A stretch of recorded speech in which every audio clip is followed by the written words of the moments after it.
Welcome to Full Speed Ahead. I'm Craig Fuller here with Nicole Glenn, the owner of Candor Expedite. Nicole, how are you? Good. Good morning to you. Likewise. Well, Nicole, tell us a little bit about what Candor Expedite is, the story behind the business. How did you start it? Where did you come from? Well, I've been in transportation since 2000, so feels like I was in freight when freight wasn't cool, and worked for a lot of brokerage companies. So I've worked at 4 or 5 different brokerages, got very involved with the truckload side of things as well as the expedited side of things. And in 2017, I decided that I was ready to jump on my own journey and start my own company. So Company's a couple years old. What is it like going from an established business and really going out on your own? Ooh. Well, I mean, I was part of running a company before, so I was very familiar with doing all of the things that go behind with starting a company. But at the same time, too, it's a lonely journey when you're first starting. You know, you're used to having people to bounce ideas off of, other executives, other leaders to talk with about things and decisions. And now you're an independent. You know, you're leading a team, and they're all looking up to you for the answers, and you got to start that journey strong and be a confident leader. So it was not a humongous transition, I could say, for myself, but it was an impactful one for sure. Now, did it take you, was this a process of, did it build up over time? Was it just you had an aha moment, or what was that process like to say, hey, I'm going to go do this on my own and go out and start this business? No, it wasn't an aha moment. I was basically always in the concept that I wanted to be an entrepreneur. So even as a teenager, I used to drive my dad crazy. I'm like, hey, let's look into this franchise. Let's do this. Let's do that.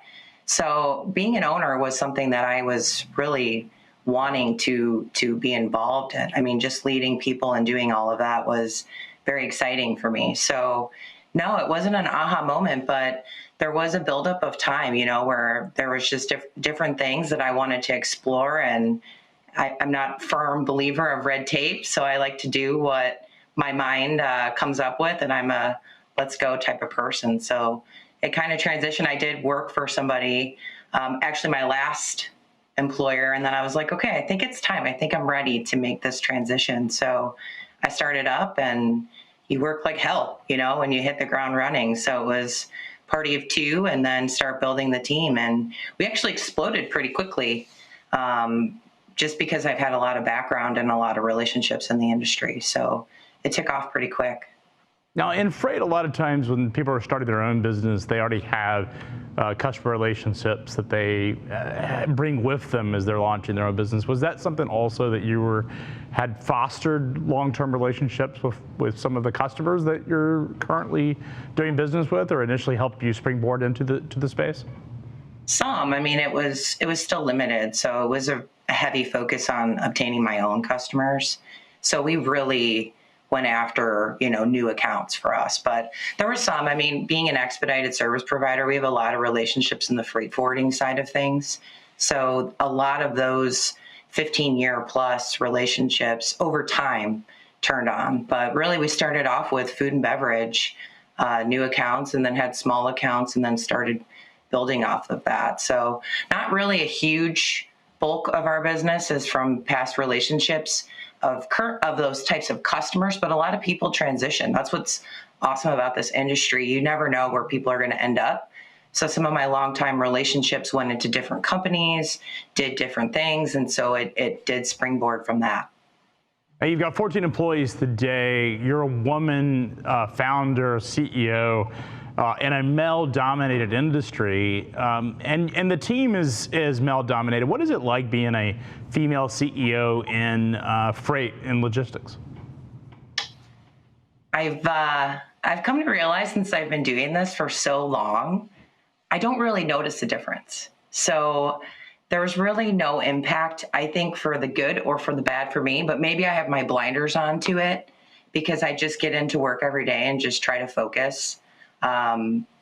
I mean, truly, I know a lot of people want to say that it's probably complicated or hard to be a female. I think it's the same as a male.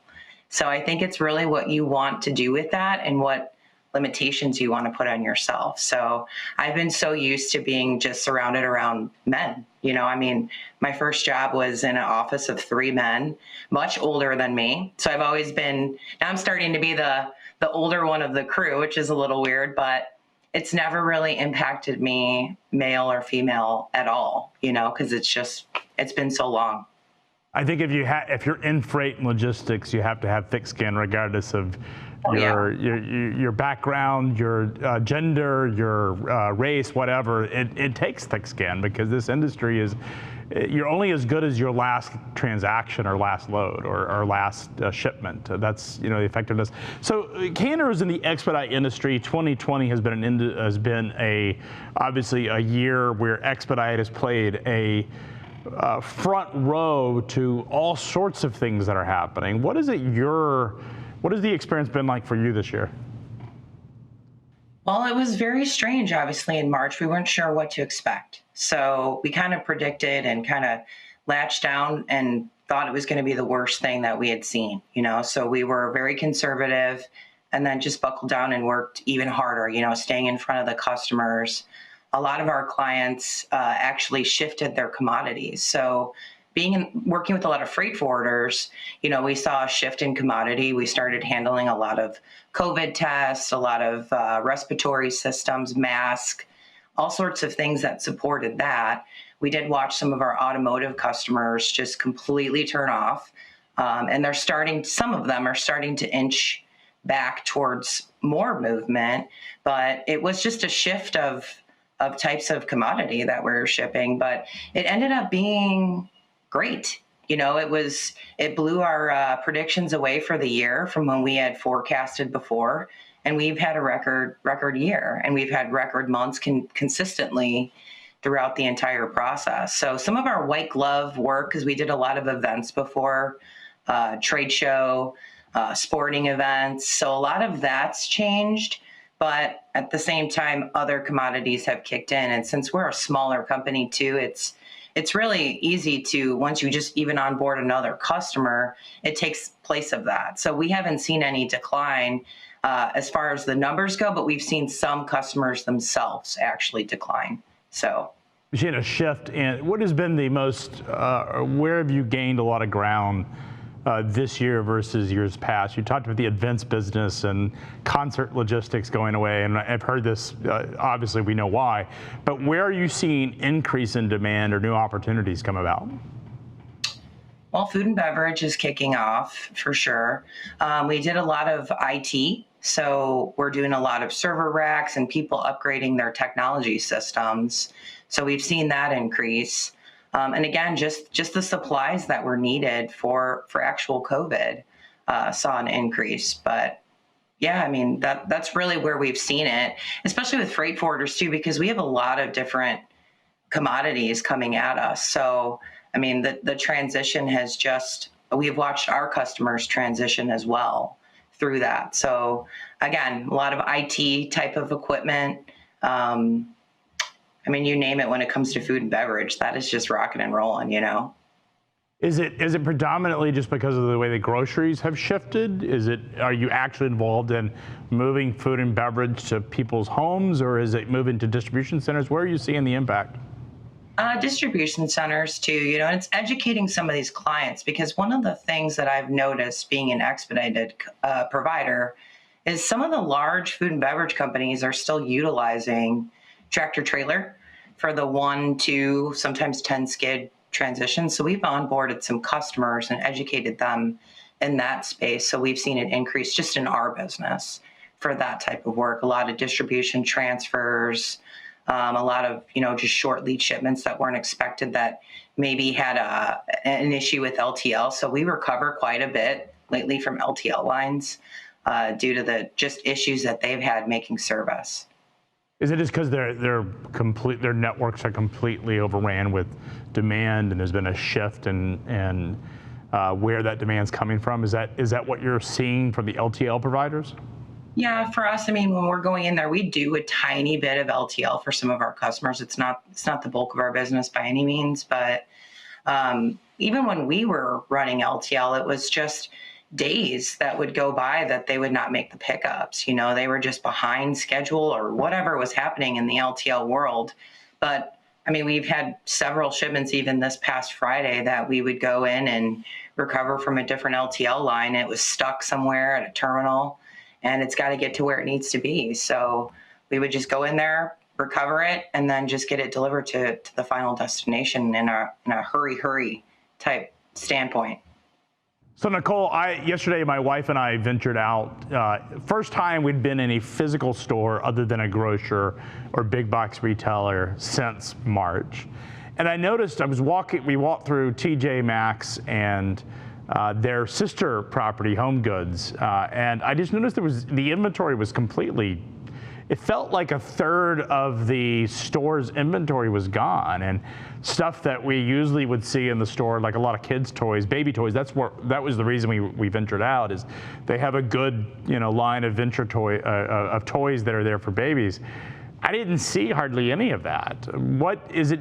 Is your view on that just inventories have been completely changed and there's a inventory shortage in retail today? I do think that there's an inventory shortage. Obviously, there's a lot of overseas freight that is still being locked up and not shipped in a timely manner. I mean, I've heard clients now reserving complete planes, and they're trying to almost create a partial system with actual air freight. So they're going, I'll buy this entire plane. So freight is getting air freighted in to the U.S. to actually keep everything moving. So I'm sure it is, I mean, all of these types of stores are domino effects on what's happening, especially Home Goods. That's the overstock materials that are being produced. But also when you were in that store, was it crazy? Because when I go into that store, and I've only done it, I think twice, it's insane inside those stores. So I think there's a weird balance going on where people are so excited to get out to these stores and buying like they haven't. My mom, I mean, when she was like, they opened TJ Maxx, I mean, it was the rush to get to a store like that because I think we're all kind of craving normalcy. So there might be a hyper spend too, where you're like, I haven't done this in a while. So all of that plays a huge domino effect in retail, but I will say that a lot of our retail customers, they have not come back to their full. But what we do is the white glove portion of that. So we're going in, bringing store fixtures in, getting that stuff set up. So that has been, not as prevalent business that we've been helping as of late.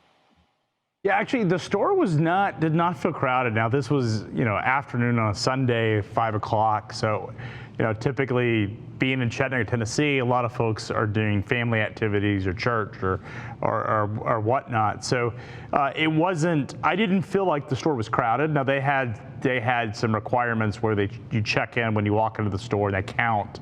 The gentleman who was checking everybody that came in had an app that could tell how many people had walked through the door and was keeping track of that, of the folks that come through there. So I felt like they were certainly making an effort to maintain a level of social distancing, but I didn't feel like it was very crowded at all. In fact, I was sort of underwhelmed by the amount of traffic that was in the store and frankly, the amount of inventory. Yeah.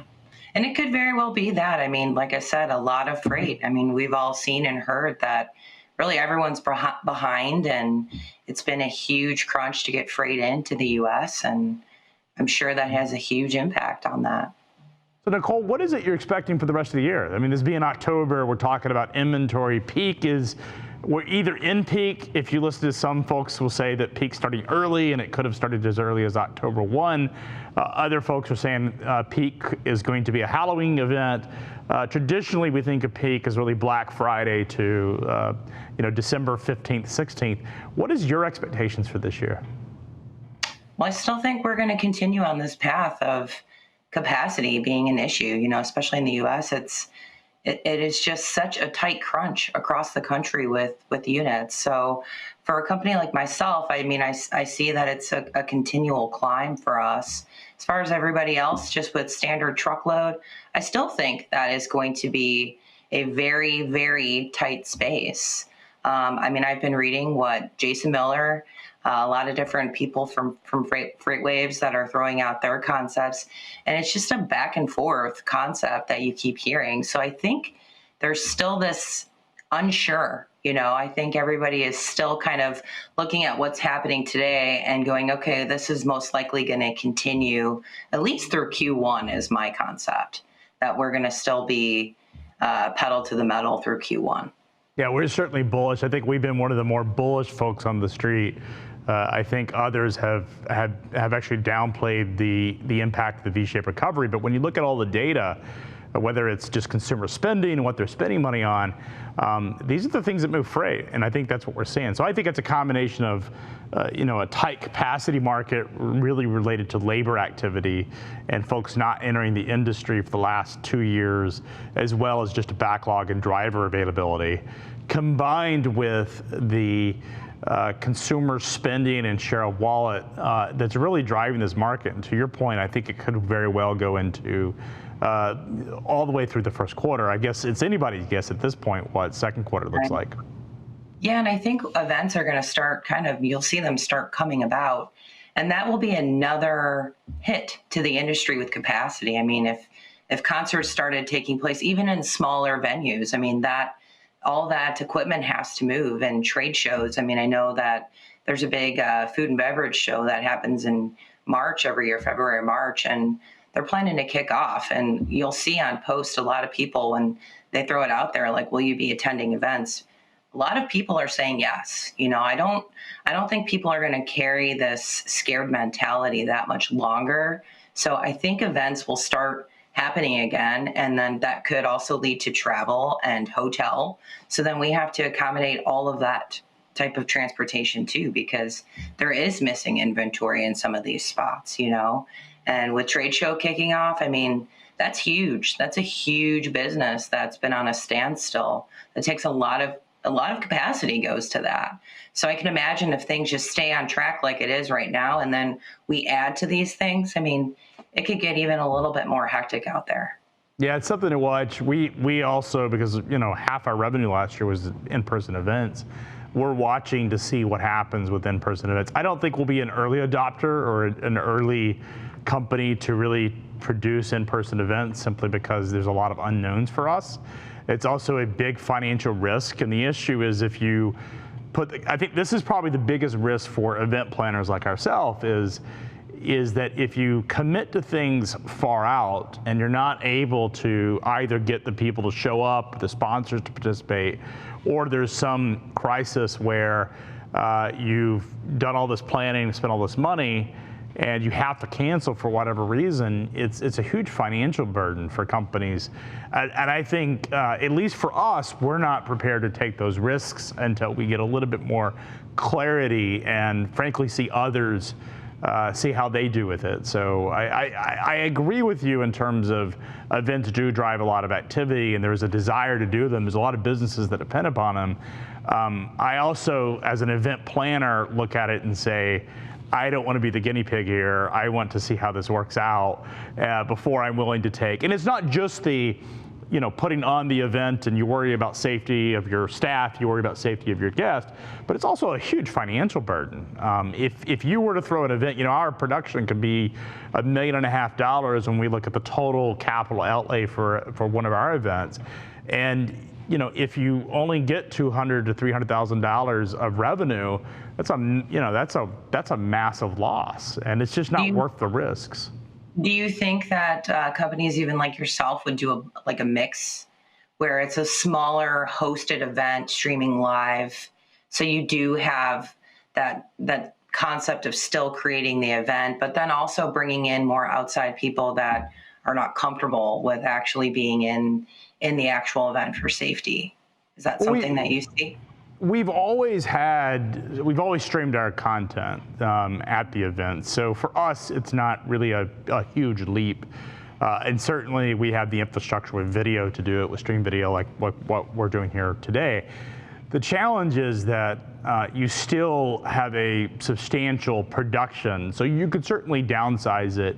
But because we spend a lot of money on the actual production quality, the audio visual, there's a significant upfront expense, and then we're also spend quite a bit of money on bringing in speakers and the food. It's a lot goes into this, and at some point you can't, if you want to maintain a level of quality, you can't go below it. I think for us, we want to maintain that level. We want to maintain the levels of standard for quality because we don't want to dilute that.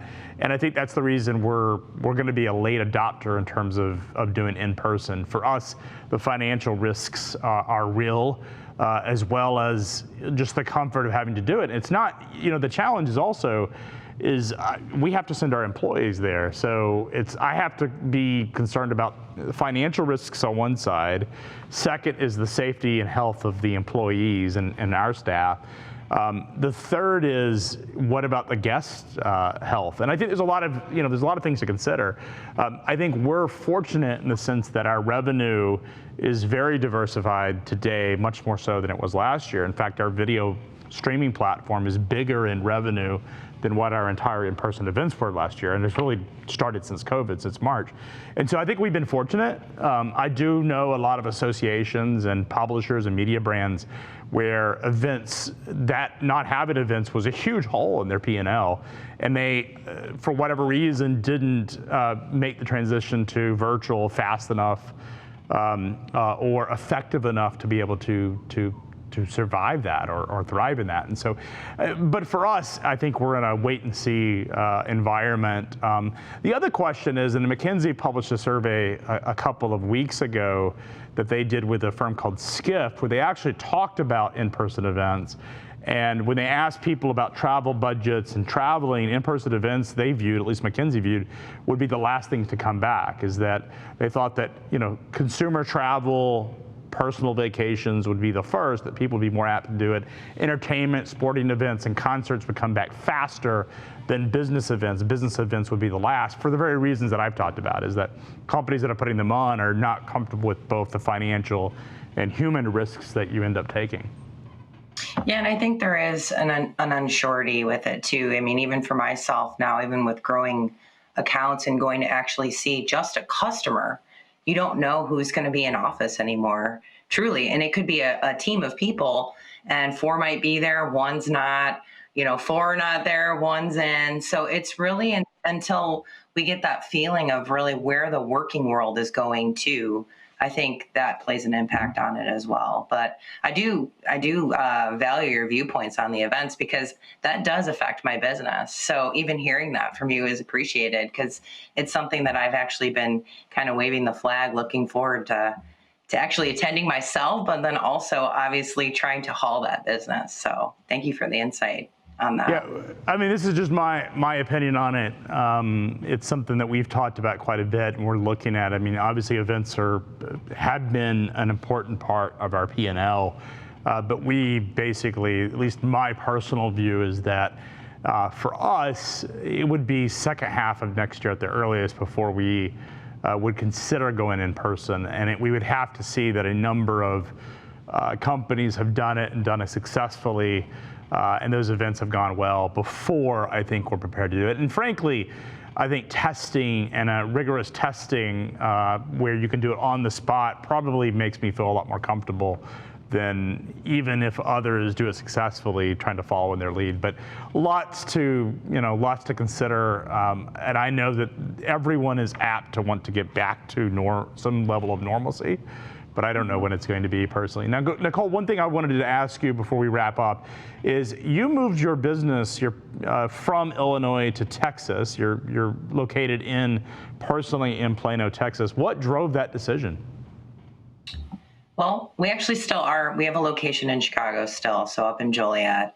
But I wanted to actually venture into the asset-based side, and it was challenging to do that with insurance regulations as a new entity. In Chicago, you're stuck with one provider.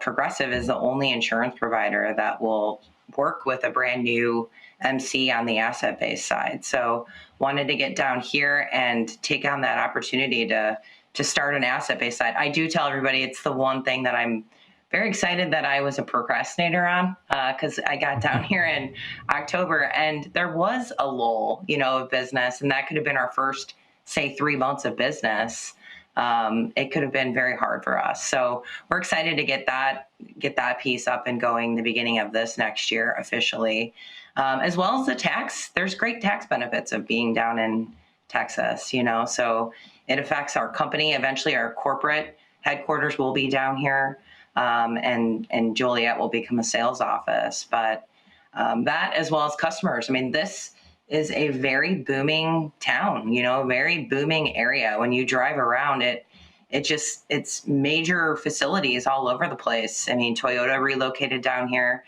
I know it's not happening, but there was talks of Tesla going, I'm out of here, California. So there's companies and activity that is being driven down to the Texas area. So it's just an appealing place to be, and I can't complain about the weather. No, for sure. I'm listening to my poor people up in Illinois, and I'm like, I don't even want to brag. I'm like, you guys, it's 76 and I'm chilly. They're like, stop talking. Now, Nicole, did you experience August in Texas? I loved it. Okay. And I think it's because of the fact that in my mind, I went, okay, normally August is the wrap up in Chicago, and in Dallas, it's like, it's hot as hell, but you know that you still have September and October and part of November to be happy. So yeah, I can't complain.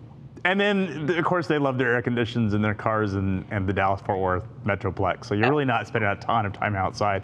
But when I lived in Texas, when I lived in Dallas, it was the only place I've ever heard it's too hot to swim, which in mid-August is what people would say is they just didn't even want to go swimming because you didn't want to leave your house, frankly. Well, your pool turns into a little hot tub itself, because if it's not deep enough, it's literally bath water. So you're 105 degrees outside and you're swimming in 100-degree water. It's not enjoyable. But when I lived in Flower Mound, I had a dark bottom pool. It was like a black quartz pool, and it would get very hot, like you described, even more so than a typical pool. And I had a problem with algae, as I could shock it and put all sorts of algae killer, and the next day it would be green again because that black bottom was not. The person that did that to the house before I bought it, when I ended up buying it, I didn't realize that. So, but anyways, well, Nicole, really appreciate you coming on today and talking about what's happening in the Expedite. Bold prediction for the next 5 years. What would you say would be unexpected about the next 5 years that you would like to say right here is your expectation? Big, bold call. Ooh, next 5 years. Well, I mean, I think that everything's going to be on the up and up for the next 5 years. I do. I see us taking off in regards to an economy. And I feel like transportation is going to be leading that sector in regards to capacity being an issue. So I'm interested to see what happens in the tech space in the next 5 years too. What's going to happen with autonomous trucking? Are we going to be stepping closer to that? So I think the next 5 years is going to be a great place to be in the freight world. And then, Nicole, speaking of autonomous trucking, does Elon Musk move the Tesla headquarters to Texas? Ooh, yes. He's going to get tired of California. He's coming. I think he's already tired of California. He did open his new truck plant down in Austin. So he's got one foot in the state. In fact, one of our VC funds that was based in the Bay, the partners have actually moved to Austin. And I'm hearing a lot of VCs that are moving to Austin. One thing to watch is what happens to Illinois and Chicago. I mean, there's this conversation about so much freight and logistics is based in Chicago, and I think rightfully so. But I know a lot of people that have either left the Chicago Metroplex that are in this industry or are thinking about leaving for other cities. I mean, you've done it or in the process of doing it. Do you think this is going to be a trend? I do, and I think it depends on what happens with the government in Illinois. I mean, it's just starting to be ridiculous with some of the things that are transpiring. So trying to get cheaper work employees, it's very expensive to run a brokerage in downtown Chicago. So companies are starting to venture out to different places. Real estate is very expensive down there. Taxes are insane, So I know for myself, that was a very appealing thought of selling my home and starting over in a new place because I just didn't know what was going to happen really with taxes and everything on the up and up in Illinois. So I've heard too, it's a mass exodus out of Illinois. A lot of people are leaving the state. So. Well, Nicole, best of luck in Texas. Enjoy the mild winter, which you will get to experience, and great football. Texas is a great football state, and where you're at is right in the center of it. So, Nicole, thank you so much for coming on Fuller Speed Ahead. If you're interested in this show and others a part of the FreightWaves TV network, you can get this content not only online, but you can also get it on Apple TV and Roku devices to stream directly to your TV. So it's a great way to catch up on episodes that you may have missed, or perhaps that you want to dive into deeper. So be sure to download the FreightWaves TV app on Apple devices, on Android devices, and on Apple TV and Roku devices. Thank you, Nicole, for coming on. Thank you, Craig. Have a great day.